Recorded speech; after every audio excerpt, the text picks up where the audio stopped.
Une question de Grégory. Que pensez-vous de la récente résolution citoyenne concernant l'engagement militaire et financier de la France en Ukraine? Très bien, je l'ai signée. Je conseille à tout le monde de la signer. C'est une résolution citoyenne, c'est une pétition en fait, qui a été préparée par Place d'Armes. Donc j'ai déjà eu des relations avec Place d'Armes. J'ai participé à plusieurs de leurs colloques. Vous savez qu'ils s'étaient rendus célèbres pour avoir fait une lettre ouverte des généraux à Macron. Alors déjà, c'était des généraux en deuxième section, c'est-à-dire à la retraite. Donc c'était pas des généraux d'active. Il n'y avait pas que des généraux, d'ailleurs, il y avait aussi des colonels, il y avait aussi des officiers supérieurs.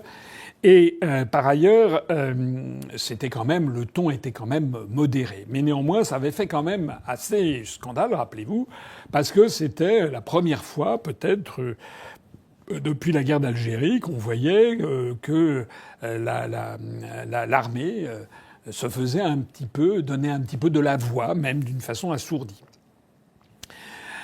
J'ai vu cette pétition.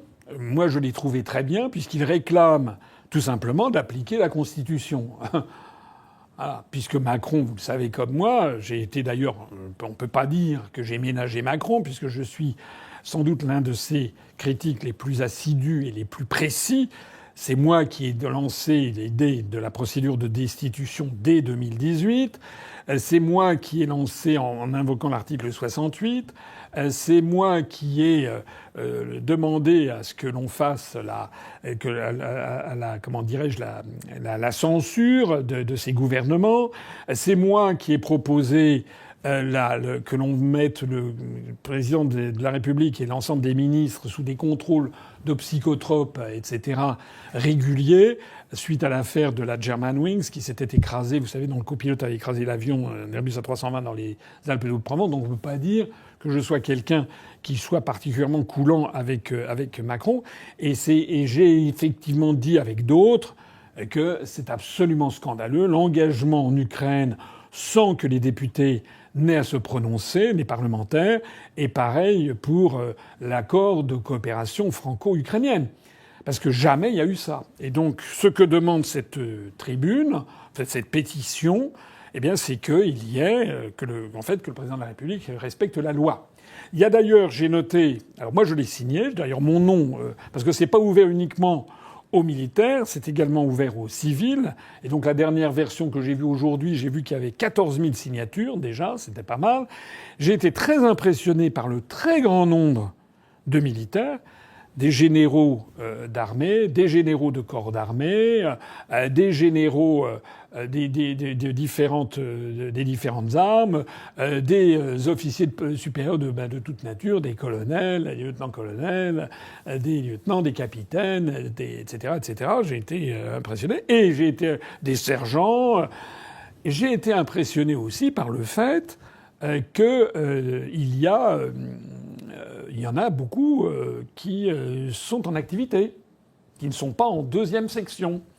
Et je me permets à cet égard de souligner que il y a un devoir d'obéissance, bien entendu, des fonctionnaires, mais je rappelle qu'il y a aussi la loi qui oblige les fonctionnaires à désobéir à des ordres illégaux. Ça existe. Un fonctionnaire n'a pas le droit d'obéir à des ordres que lui donnerait sa hiérarchie et qui seraient des ordres manifestement illégaux, a fortiori inconstitutionnels. Donc, personnellement, j'ai signé cette pétition. J'ai vu qu'il y avait 14 000 signataires aujourd'hui, ce qui est beaucoup. Et j'invite toutes les personnes qui me regardent à y aller et à y aller en disant soit vous êtes militaire, soit vous êtes civil. C'est aussi ouvert aux civils. Parce que ce qui est important, c'est que plus il y aura, s'il y a des dizaines et des dizaines et des centaines de milliers de personnes qui signent cette pétition, ça sera quand même mieux que rien. Alors évidemment, je sais, il y a des gens qui me disent « Mais vous n'aimez pas les pétitions, vous ne lancez pas de pétitions ». C'est vrai que je ne lance pas de pétitions parce que je sais que ça ne sert pas à grand-chose. C'est exact. Mais là, ne boudons pas notre plaisir. C'est rarissime. Je crois même que depuis... enfin, je ne sais pas, mais depuis que je suis conscient, je ne garde pas le souvenir d'avoir vu une pétition lancée par des militaires avec un texte qui est extrêmement précis, rigoureux, juridiquement impeccable, pour de rappeler le président de la République à ses devoirs.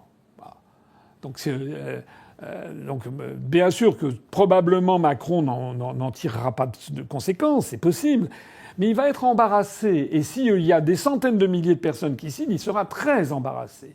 Et ce qui est certain, c'est que si vous ne signez pas, il ne se passera rien. Alors ça, Macron se félicitera chaque fois que quelqu'un décide de ne pas signer. Eh bien, il a de quoi s'en féliciter. Voilà. C'est pour ça que personnellement, j'ai signé en mettant mon nom, mon prénom, ma fonction, mon numéro de téléphone et mon adresse courriel puisqu'il le demande.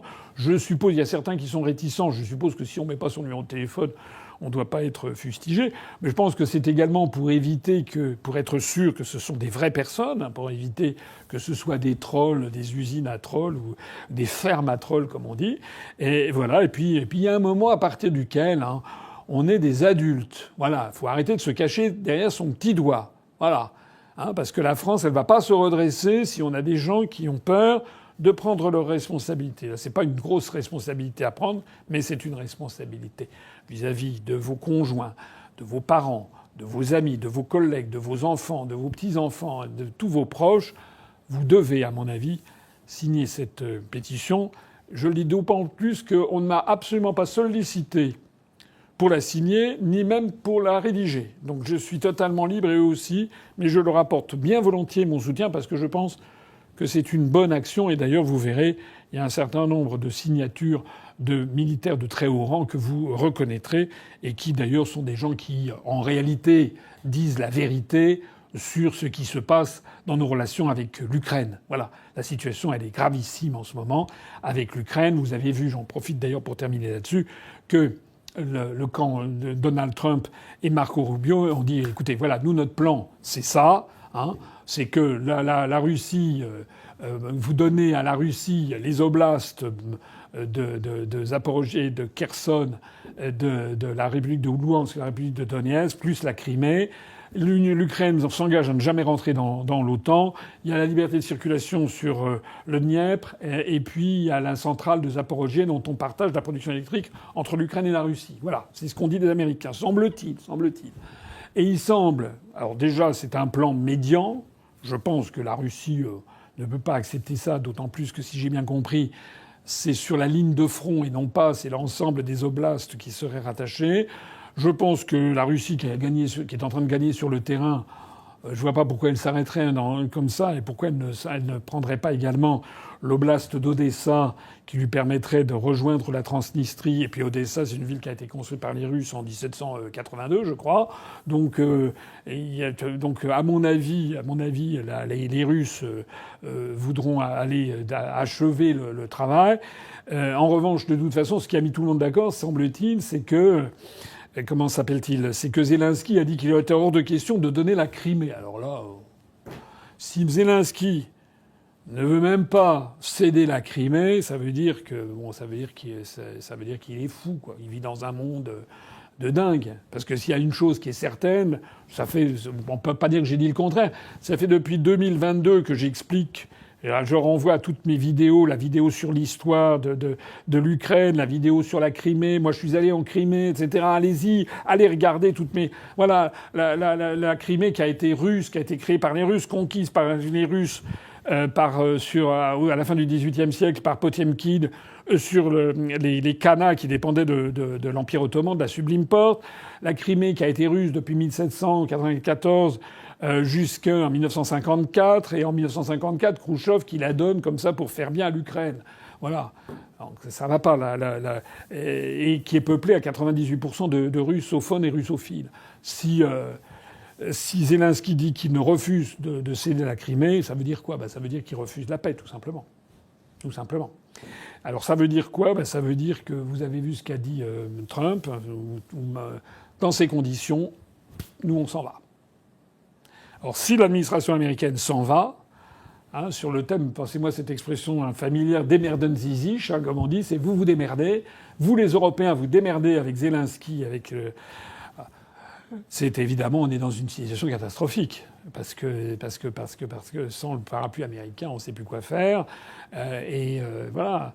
Donc, est-ce que nous avons des fous furieux qui vont, avec Starmer, avec Macron et avec Merz, vont vouloir aller jusqu'au bout? Je ne sais pas, mais c'est vraiment dangereux. C'est aussi une des raisons pour lesquelles il faut suivre cette affaire de très près.